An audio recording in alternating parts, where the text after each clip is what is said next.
Hi everyone, I'm Ricky Quintana, the founder and CEO of HoonArts Fair Trade.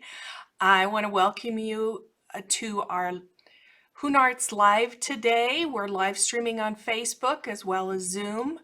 It's just me today. Normally we have our chief collaborator Denise Bucci as part of the team, and she usually manages the technology, but she's dealing with her husband's dental surgery today, having his wisdom teeth removed, so it's just me. So I hope we don't have any tech problems, but let's get started.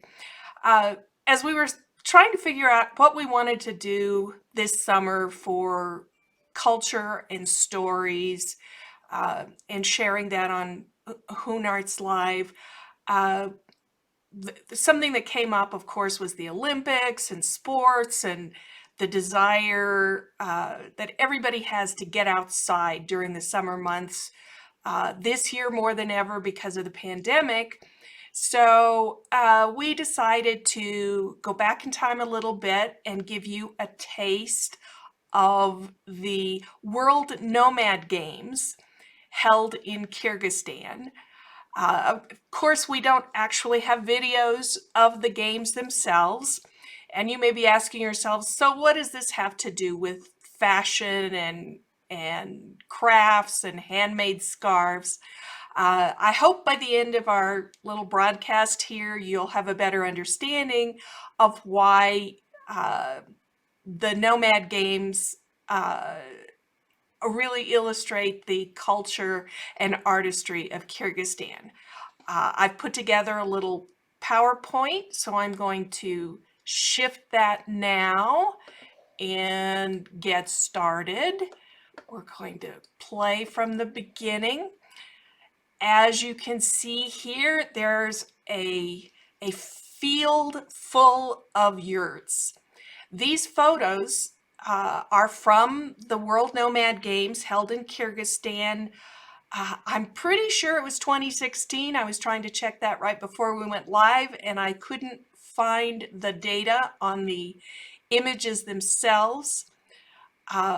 They're obviously taken near the mountains. I'll tell you in a moment where they come from. Well, here's a map to get you oriented. Kyrgyzstan is here, Central Asia, north of Tajikistan, west of China. As you can see, Kyrgyzstan is very mountainous. And this big lake here is Issyk Lake, and the Nomad Games were held near this lake in 2014, 2016, and 2018. I was just checking Wikipedia, and the 2020 games were supposed to be held in Turkey, but they have now been postponed to 2022, but they will be held in Turkey. And the Nomad Games celebrate the traditional sports of the Central Asian nomadic culture. So the competitions will include horse racing and archery and other traditional games. So that's to orient you a little bit. And why is this all relevant to HoonArts? Well, these photos were supplied by the Sharshembieva family of Kyrgyzstan, more popularly known as Seven Sisters. And you will see that there are, in fact, 7 sisters in this family. And that's the basis for their family name. I normally work, most closely with Janel, who is up here. She is, I think she's the 5th sister of the family. She is the major English speaker in the group, so we do our communication. She has been in my home, as well as Farzana, the senior member of the 7 sisters. And why do I have these photos? As I was putting together my website and thinking about marketing, I wanted photos that reflected the traditional culture and landscapes of Kyrgyzstan. And Janel went to her dad, who is one of the major inspirations for all of their artistic work. And he had actually gone to the Nomad Games, and I believe it was 2016, and taken all these wonderful photos. They're not photos of him or the Seven Sisters family, the Sharshembieva family, but they were taken by her father as a wonderful illustration of the traditional artistry of the Kyrgyz nomadic culture. I work with three countries, Kyrgyzstan, Uzbekistan, and Tajikistan. Uzbekistan and Tajikistan were agricultural societies for much of their history. They were settled. The Kyrgyz, on the other hand, were a nomadic culture, and it reflects a very different flavor in their textiles, in their artistry. So when you see embroidery from Uzbekistan, it will often you often can't tell the difference unless you're an expert between the embroidery of Uzbekistan and the embroidery of Tajikistan, because they are both from the Tajik ethnic community that settled in both Uzbekistan and what is now modern day Tajikistan, and they were an agricultural community with more time to do that type of work. The Kyrgyz, on the other hand, were nomadic. So this is a wonderful photo of dancers, and what you see here is one of a very, very large example of the traditional felted shirdak, felted carpet that you will see in Kyrgyzstan. This is larger than most families have in their homes, but every family tends to have at least one or two of these traditional hand felted rugs. It's created using a wet felting process. And for the big rugs, they do the rolling of the felt is done actually having the group stand on the felt as the fibers are being bonded together. It's watching it being done. It's like watching bread being kneaded. And you can see the mountains here. It's an arid climate, much like the southwestern US. And here you can start to see some of these traditional patterns. Here's a close-up of traditional clothing, the long vests, the layered look for weather that is very changeable. And let's see, here we have another, this is obviously a dance group wearing similar costumes. You can start to see the traditional men's hats over here. Now here's a better shot of some of the yurts. The yurts, of course, are the portable felt-based homes of the traditional Kyrgyz, and actually the Sharshembieva family have their own family yurt that continues to be used for traditional family celebrations. I have a blog post on our website that gives you more detail and information about the meaning of various parts of the yurt and how it's used even today in modern Kyrgyz life. The date of that blog is October 19th, 2020. You can find that on our website. I love this photo. It's such a wonderful shot of the traditional headdresses. This is called the Elachek headdress. Is very traditional for married ladies in Kyrgyzstan, and the original use there was to wind this white fabric, many meters of this white fabric into the headdress, and these the cloth, the fabric was eventually used to assist mothers while giving birth along the road. So it's a very traditional custom that is carried forward mostly in traditional celebrating folklore rather than modern life. Most Kyrgyz now live in villages and cities, lead a pretty modern life with electricity and indoor plumbing, but they still do have their family yurts, and everybody has some sort of traditional dress in their closet for ceremonial occasions. This is inside the yurt, and this is the place of honor in the yurt where the elders, typically the male elders of the family, will sit. You can see these swirly, large designs. These are very typical designs there. The circular patterns will repeat themselves very often in Kyrgyz art.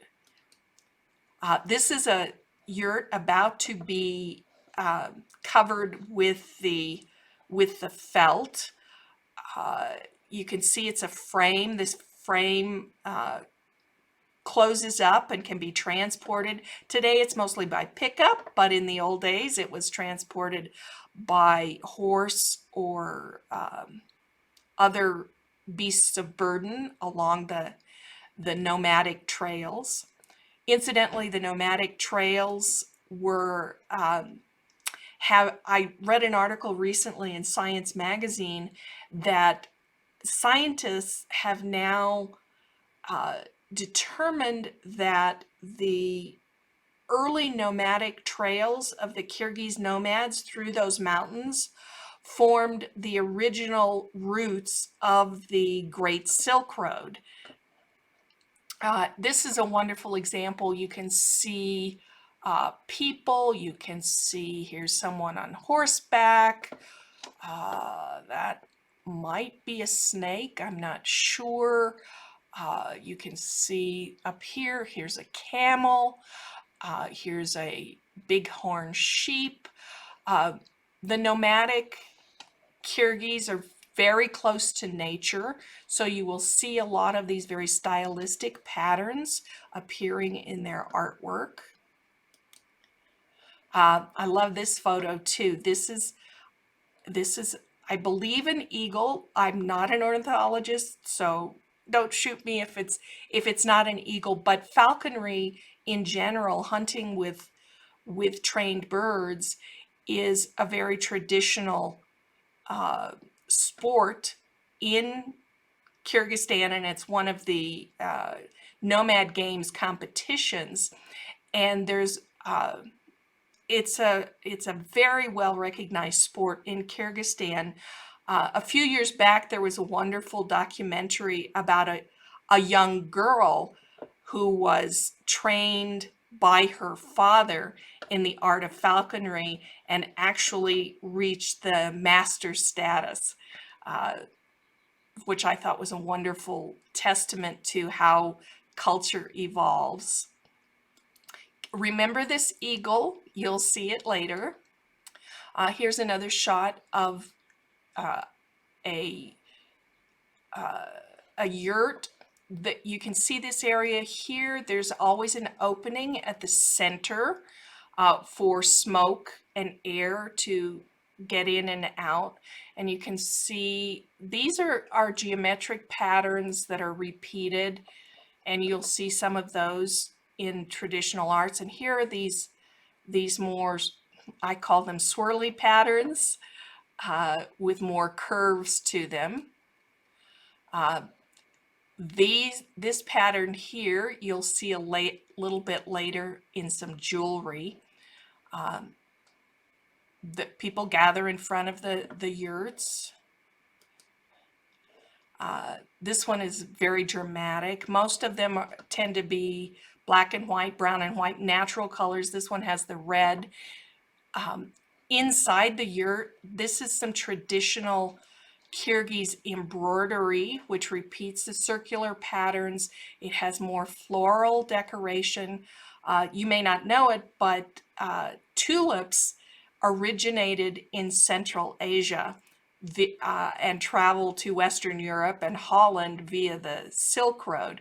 So floral patterns are very traditional in Kyrgyzstan, but you'll see them more in the embroidery than you will in the felted work, because you can get more fine detail with the embroidery. This is the underside, the inside of this opening of the yurt, which is a very stylized shape with these lines and slats. And in fact, this symbol, it appears on the Kyrgyz national flag. You can also see tassels. These are very important decoration for this area. Traditionally, people would, as nomads, people had to carry all of their belongings with them.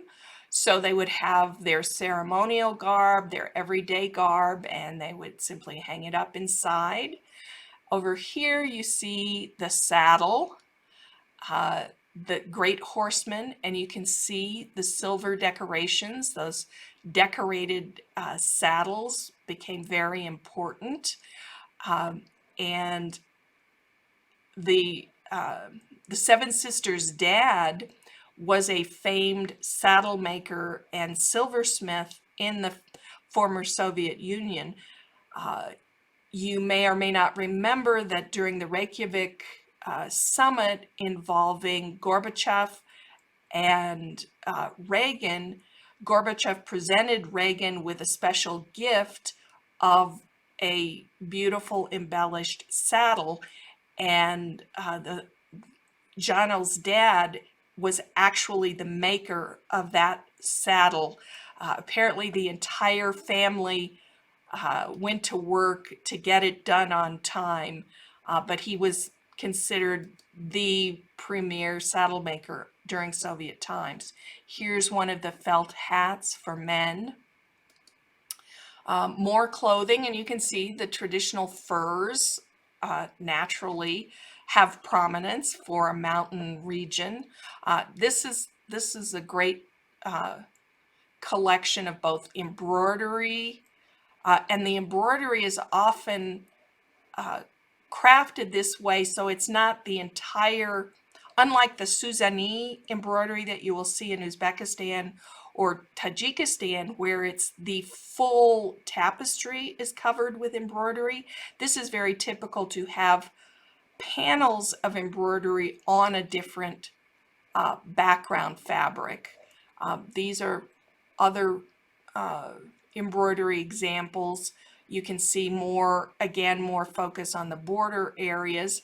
Here's a wall hanging that focuses and showcases the more traditional felting patterns that you'll see on the yurts themselves. I love this photo, weaving on a hand loom, the young girl wearing a felt hat. Janel has a hat very much like this that she uses for ceremonial occasions, and the last time she was in the US she had it with her, and I took a wonderful picture of her wearing her hat like this. Here's another Elachek style hat, but decorated with special embroidery, and you can see the leather boots here, the highly decorated leather boots, clearly the sign of a horse-based culture. This is a great photo showing the shear docks in process. You can see the raw fiber here. It's been cleaned and carded, and then it's laid out in strips to create the various patterns. And you can see here it is in groups. These look like they're all natural colors rather than dyed colors. Jono and the Seven Sisters now use merino wool on their work. The merino sheep were imported, I believe, from Australia because it's softer and it's nicer against the skin, but these are probably local sheep. And here you can see both a sheer dock, and you can see these wonderful slippers. Jono and her family do make some of these slippers as well. They may look a little bit like the Dutch wooden shoes, the shape, but they're completely constructed of wool, and it's basically recycled wool and wool remnants that are used for these. And they're very soft and warm, and they would be worn inside like much of Central Asia. You take your shoes off before you go inside a home, whether it's a permanent brick house or a yurt out on the plain. Here's a trunk. Each nomadic family would have a trunk where they would carry some of their most precious possessions and clothing, leather, all decorated with these familiar patterns. And there's some more embroidery. The Seven Sisters' mom was an embroidery artist herself. Their dad was the silversmith and saddle maker, and their aunt taught them their felting techniques. Here's a close-up of some of these items. I love the tassels. Here you can see transporting the frame and the top opening for the yurt. These are fairly lightweight. They have to be carried from place to place. Again, you see these very stylistic patterns on the yurts. There's this photo I was talking about earlier. Here's Janel with her fur hat. Janel, in addition to doing this beautiful felted silk work with her sisters, she is the member of the family that also learned silversmithing. So she makes beautiful traditional jewelry as well. You can see here's one of her necklaces, and this is her sister Gulya. This was taken at the International Folk Art Market in 2019, I believe. Here's a shot of the felted silk work under production. The silk Seven Sisters uses is actually hand loomed on a pedal operated loom in Uzbekistan, the center of silk weaving in Central Asia. And then the Seven Sisters create the wool felt patterns. First they create a pre-felt, a solid felt, and then they cut out these patterns and lay them on the silk. And then the wet felting, there's a sheet of like a layer of polyester, a porous fabric of net, tulle, or other polyester fabric that the wool doesn't stick to permanently. And what she's doing in this photo is she's covering that with a soapy mix, and that helps the silk and the wool fibers bond at a microscopic level, As this is done, it will then be rolled up multiple times and kneaded like bread. That's Knaded. I wanted to, now that you're familiar with some of those wonderful traditional patterns, I wanted to show you how that translates into the artistry of the modern Seven Sisters products. This is a pink jacket. This one, you can see it has larger patterns. This one, a similar basic style, but the patterns are very different. Oh, I'm doing this. This is a vest. These vests are wonderful. One of the things that's really amazing about the Seven Sisters work is they're able to combine colors in a very dramatic way. They do the pattern first, and then the dyeing is all done by hand. This is actually a scarf that was created during a master class that that HoonArts hosted in 2019 in New Mexico, where we had Farzana and Janil teaching local textile artists how to do this felted silk work. And this was a sample design that Farzana created.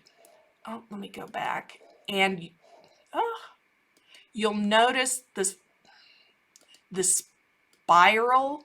That is the spiral pattern is very traditional and very popular in Kyrgyz art, both felting and jewelry. It's a symbol of eternity. This is one of my favorite pieces, just simple white felt circles on black silk, very dramatic, but that circular pattern is so central to Kyrgyz culture. It's the circle of the earth, the circle of the moon, the circle of the sun, the circle of the yurt. It just repeats itself in the artistry.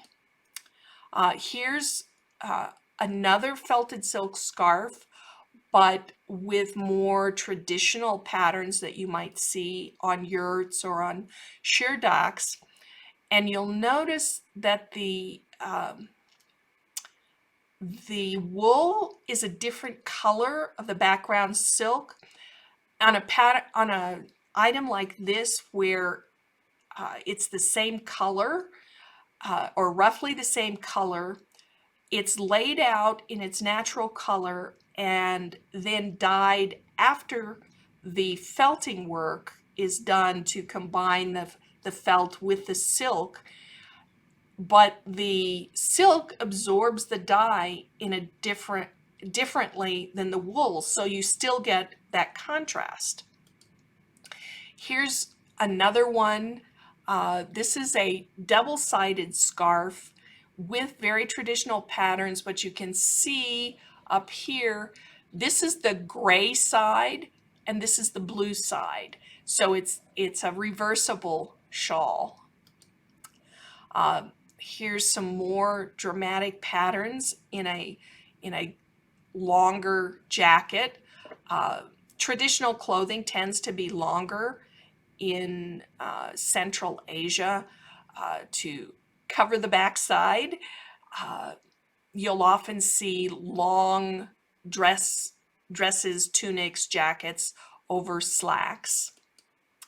Now we'll shift to some of Janil's jewelry, and she uses those same patterns that she learned from her aunt and her grandmother as a little girl in her jewelry. Her jewelry, even when she's repeating the basic design, each piece ends up being truly unique, both because of the weight and the size and the particular flourish that she gives to each piece. Here you'll see again the spiral symbols, and each of these symbols has its own traditional meaning. Unfortunately, I don't know all the meanings, but the spiral, as I said, is the eternity symbol, and that's one that always stands out. Here it is again. These are a smaller disc. These are a convex disc. It bulges out. Very dramatic, very shiny. Here's another pattern based on the circular pattern, and you have the larger patterns, the smaller patterns. Janel is very adept at doing things with these circular cutouts or cutouts in a piece of jewelry. This is one of my favorites. It's just so simple, but the lines, you'll see the lines. Four is a very critical number in Kyrgyz tradition. The 4 seasons, the 4 directions, 4 stages of life. It appears in many stories and traditional myths. This stone here is coral. I'm not sure where that particular piece of coral came from. Central Asia is landlocked, so there's not a lot of ocean coral right next door, but it has become a popular decorative stone, probably traded for thousands of years on the Silk Road. And then moving on, this is one of my favorites. Again, the floral or sun pattern, and the cabochon here is, it's a red stone, and I'm losing the word right now. I'll come back to it. But I love to wear this with my red poppy scarves. I have appropriated a pair of these for myself. Remember I told you about the patterns that you would see appear a similar rectangular pattern on that one yurt. Here is that. The patterns are not identical, but you can see the same general flavor of those patterns. And this one, these are small. These are about the size of a dime, a convex disc. But again, just those simple cross hatches that are very reminiscent of the cross hatches you will see on the yurts. I love this one because it's just sort of fun and so unique. The spiral pattern, the sun and the moon, and of course, our longhorn sheep. The yellow portion is brass, so this is brass on top of silver. And whenever Janel works, she works with the base silver. She does not start with prefab ear wires or prefab jump rings or pre-cut anything. She just works with the silver. And she does have a little gas-fed torch to do the fine work. And this is one that I love, again, with coral, but you can see the repeating patterns. And I tend to like the asymmetric designs, but this one is a very interesting and dramatic set of earrings. You can see here, these are thicker ear wires than you might find in the US. That's because Janel makes all of her own ear wires. So you can find all of the earrings and all of the felted clothing items and accessories that I've shown you are located on our website. If you want to see them, the silver is all priced based on weight, so you'll see a variety of of prices from $25 up to over $100 depending upon the weight. I could show you a lot more, but I hope that gives you a taste of the connection between the traditional nomadic lifestyle and those traditional patterns and ornaments and their modern translation by the Seven Sisters family.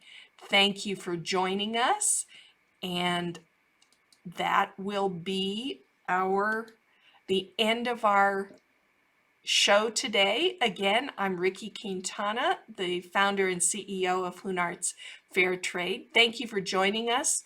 I will put this video up on our YouTube channel, and you'll also be able to find it on a blog with links to the other blogs I mentioned and some of the other things that I've talked about during our broadcast today. Thanks again for joining us, and we'll see you in a couple of weeks for our next CCC broadcast. That's Conscious Collaboration Circle, and joining us in 2 weeks will be Wen King, the founder of Rover and Ken, another fair trade oriented business, this working with artisans from Nepal and India. So we're very excited to welcome her, and we will see you then. The registration information for that upcoming show will be on our website, and it'll also be advertised on social media. Thanks again, and we'll see you next time.